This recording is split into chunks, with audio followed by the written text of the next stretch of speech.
It is early evening in a garden, and God is taking a walk. This is how it always was. Every day in the cool of the evening, the maker of the universe would come down and walk with the two people he had made, the way a father walks with his children after supper. But today, something is wrong. Today, there is no one waiting for him on the path. Because today, for the very first time in the history of the world, the man and the woman are hiding. They have done the one thing God asked them not to do, and now they are crouched in the bushes, covered in fig leaves and shame, listening to the footsteps of the God they used to run toward. And into that silence God speaks. He does not thunder. He does not accuse. He asks a question. 2 words in the original Hebrew, Ayeka, where are you? Now stop right there, because something about that question makes no sense at all. This is God. The God who counts the stars and calls them each by name. The God who knows the number of hairs on your head and every word on your tongue before you even speak it. He knows exactly where Adam is hiding. He can see straight through the bushes.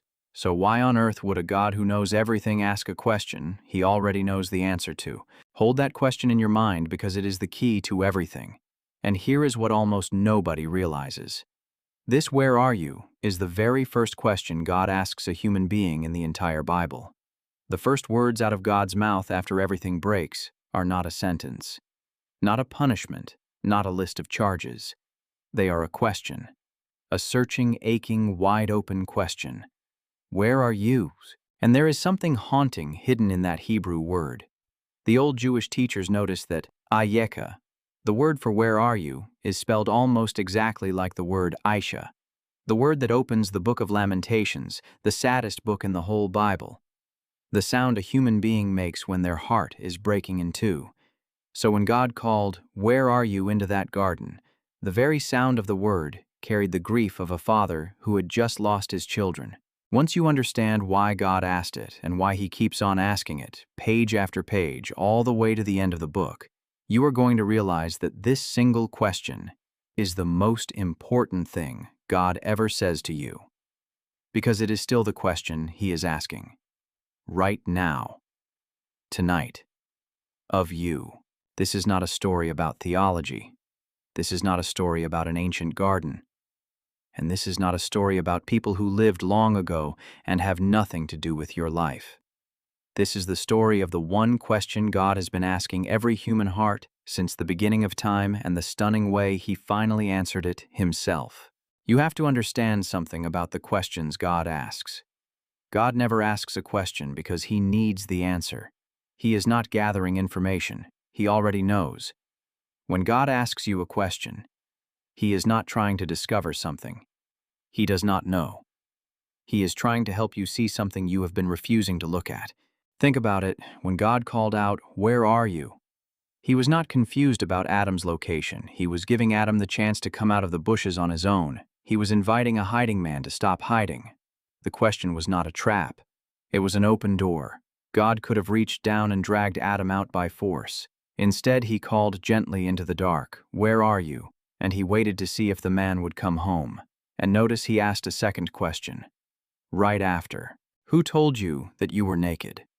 Again, not for information. He was trying to get Adam to trace his shame back to its source, to see that the voice telling him to hide was never God's voice at all.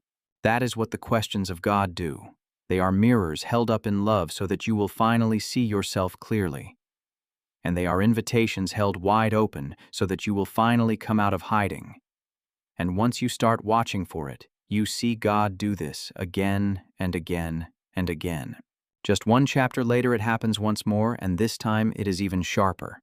Adam and Eve have a son named Cain, and Cain, eaten alive by jealousy, murders his own brother Abel out in a field. And God comes to Cain with a question that echoes the very first one. Not "Where are you?" but "Where is your brother?" Again, God knew. Abel's blood was already crying out to him from the ground. God did not need Cain to tell him what had happened. He was offering Cain the same open door. He had offered Adam the chance to come clean, to stop hiding, to be honest about where he was. And Cain slams that door shut. He lies to God's face and sneers, "Am I my brother's keeper?" Same question. Same open door. But this time the man refuses to walk through it. The question follows the runaways too. A slave girl named Hagar, pregnant, mistreated, and terrified, runs away into the desert to escape her mistress. And the angel of the Lord finds her alone by a spring of water and asks her two questions that land like a hand on the shoulder. Where have you come from, and where are you going? She had no answer for the second one. She was just running. But God's question stopped her in her tracks and made her look at her own life, where she had been, and where she was actually headed. And in that wilderness, the runaway slave becomes the first person in the entire Bible to give God a name. She calls him the God who sees me. Now jump forward hundreds of years to a burning bush in the desert and a runaway shepherd named Moses. God is calling Moses to go and set an entire nation free. And Moses is terrified, insisting that he is nobody, that he has nothing, that he could not possibly do this. And God asks him a question so simple it is almost strange. What is that in your hand? Moses looks down. It is only his shepherd's staff, an ordinary stick. But when God tells him to throw it on the ground, it becomes a snake, and then a staff again, and that same ordinary stick will go on to split an entire sea in half. Do you see what the question did? God did not need to be told what Moses was holding. He was making Moses look down at what was already in his hand and see it the way God saw it. The question opened the man's eyes to the power he had been carrying the whole time and could not see. And then there is Elijah. The great prophet has just won the single greatest victory of his life and then crashed so hard into despair that he runs off into the wilderness, collapses under a lonely tree, and begs God to let him die. He hides himself in a cave, and God comes to him not with a lecture but with a question. What are you doing here, Elijah? Once again, God knew exactly how Elijah had gotten there, but he asked, because he wanted Elijah to hear his own answer out loud, to face the fear and the self-pity he had been running on. God was not interrogating a failure. He was gently pulling a broken man back up to the surface, one patient question at a time. There was even a day when God answered a suffering man with nothing but questions. When Job had lost everything and demanded that God explain himself, God finally spoke out of a storm, and he did not give Job a single answer. Instead, he asked Job question after question after question. Where were you when I laid the foundations of the earth?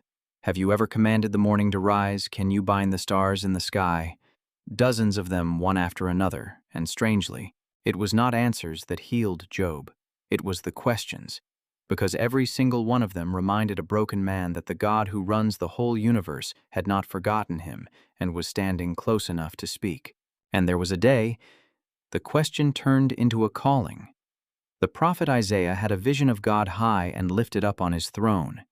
And in that throne room, he heard God ask a question aloud, almost as if to the whole of heaven. Whom shall I send? And who will go for us? God was not short on options. He was giving a trembling, unworthy man the dignity of choosing to say yes. And Isaiah, undone and forgiven, answered with three of the bravest words a person can say to God. Here am I. Send me. That is what the questions of God are forever trying to draw out of us, not information, but a response. A yes, a here I am.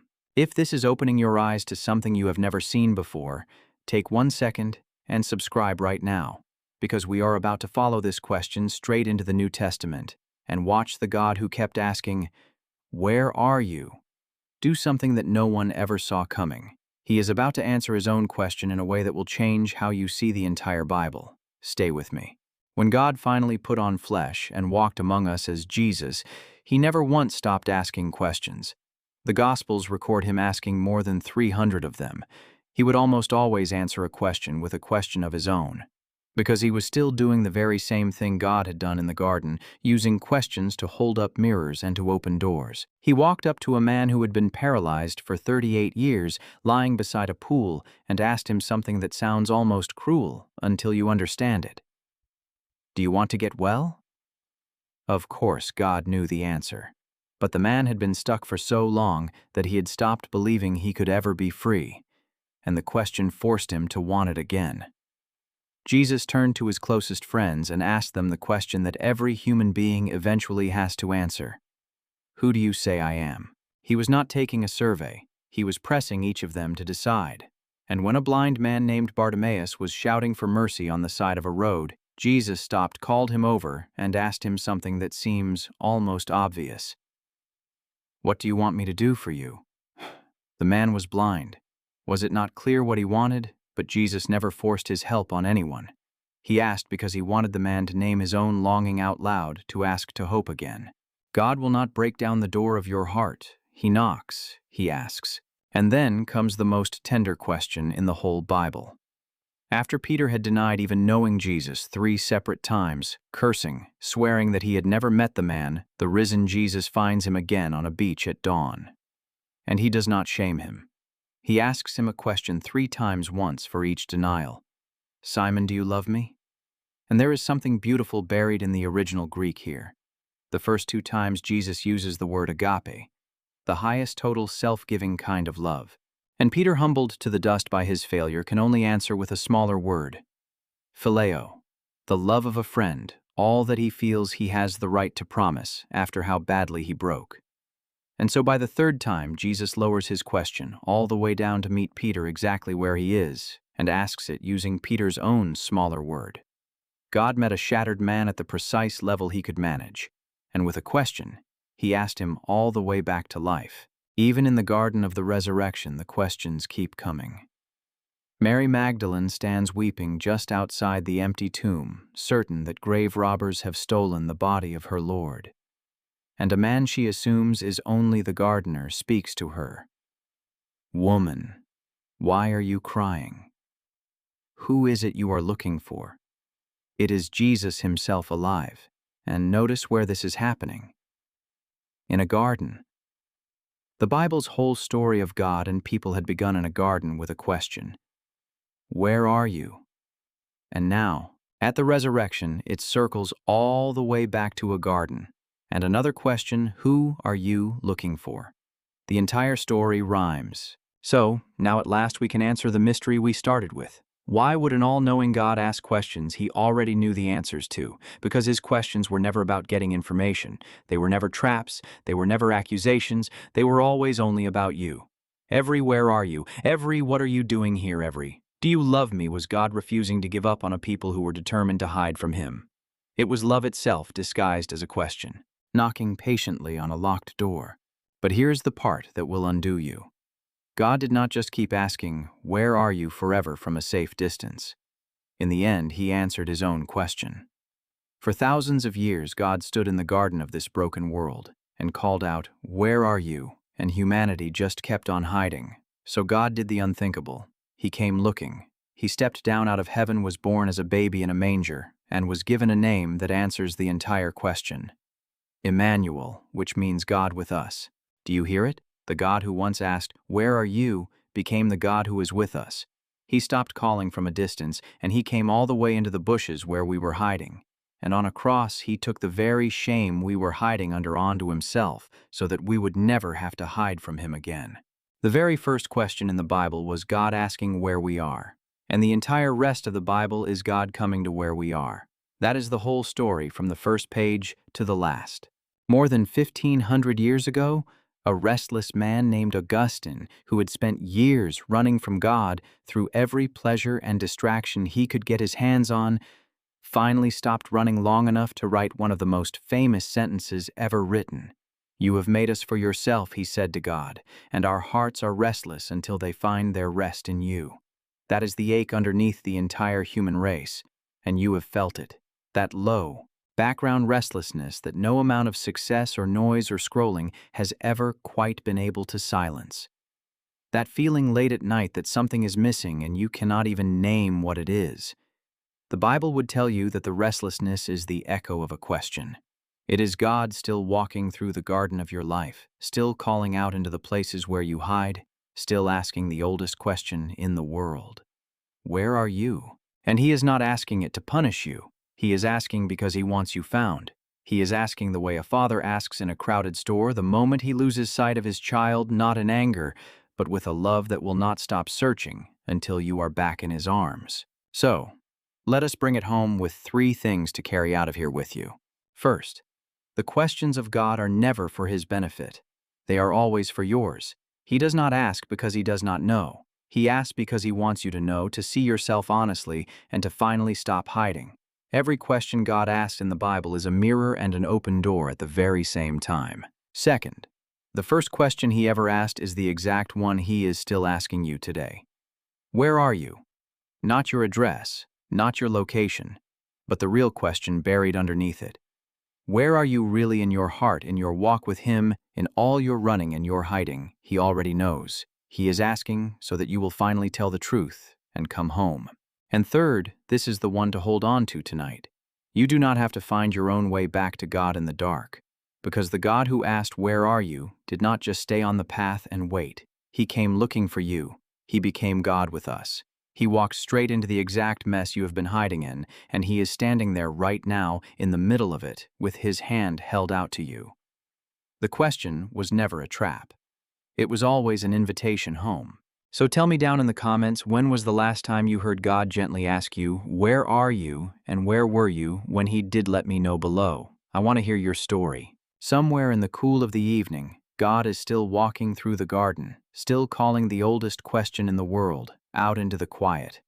Where are you? He already knows the answer. He is simply waiting with all the patience of heaven for you to stop hiding, to step out into the open, and to finally say back to him, "Here I am."